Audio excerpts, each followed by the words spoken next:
It's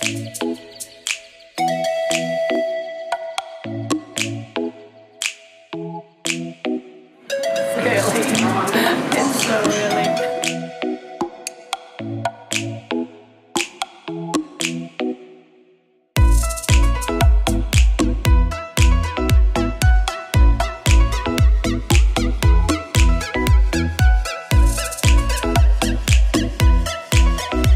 So the last time I saw the girls was about 6 weeks ago, because we've been in Perth doing a lot of work around this project. So they don't know I'm coming.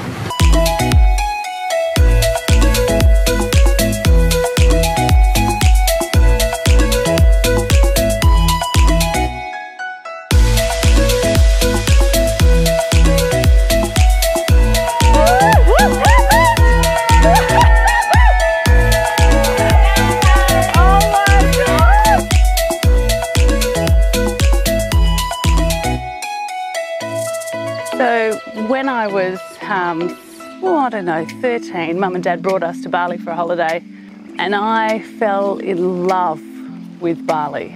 So I came back to Bali around my 17th birthday and met some wonderful people, and I just fell in love with this place. And I met two boys, Wayan and Made. But anyway, these two boys were surfers, and they were up here every day surfing. So I used to come up to Ulawatu all the time and sit here on the cliff face and just watch everyone surf and hang out with the girls that used to do the massage. And Made had a sister, and we became really, really good friends. And at the time, Wayan's English wasn't great. My Indonesian certainly was terrible. And we just kind of became friends in laughter. But I also had this incredible connection to these women, and always felt that they took care of me. What we do see here in Ulawatu more now than ever before, with so much modern infrastructure happening all around, is that we see the price of things going up, and we see so much more offerings for the same service that the girls provide.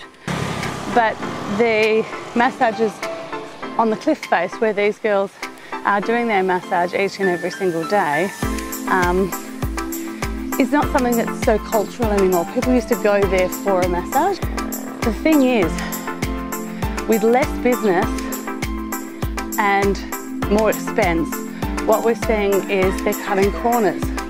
So they're cutting corners with medical, they're cutting corners with dental, they're cutting corners with education.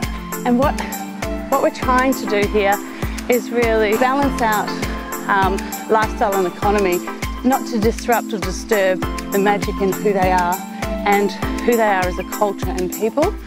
So lots of things that the girls need is really medical, dental, but more so than anything else, they need the skill set to create more revenue. They need business skills.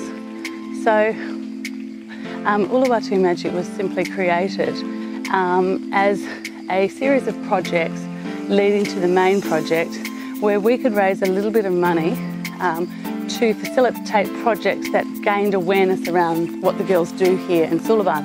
So the first project was that we partnered with Ace Promotions in Perth, and Catherine and Lindsay were so generous, and they made up all these beautiful t-shirts and hats for the women.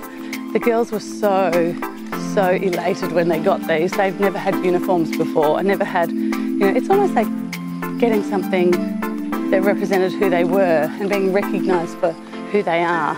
And if you know anything about the long-term expats in this community, everybody loves these women.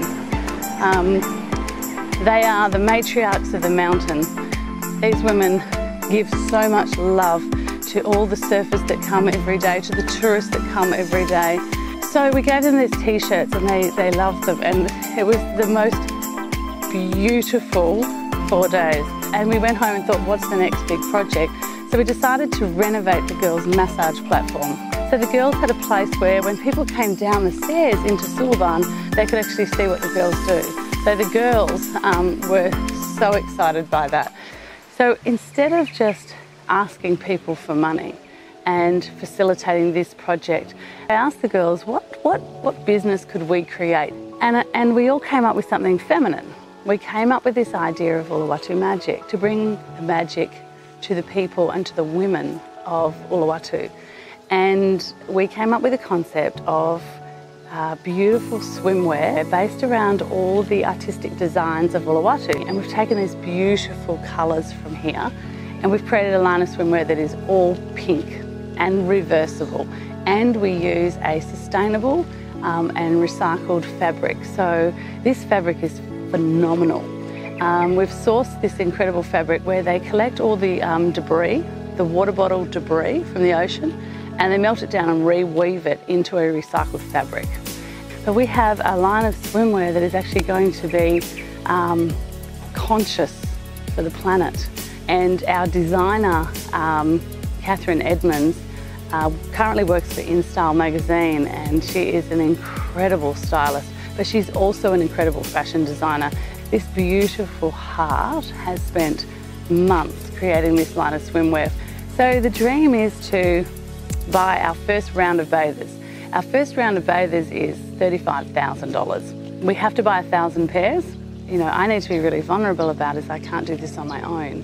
And I know there's lots of amazing Australians that are looking at this project, and we would love, love, love to have you on board as a supporter for Ulawatu Magic to do something wonderful. So, if anyone resonates with this story or the message that we are trying to convey, we would be so eternally grateful to anybody that wanted to reach out to us and support.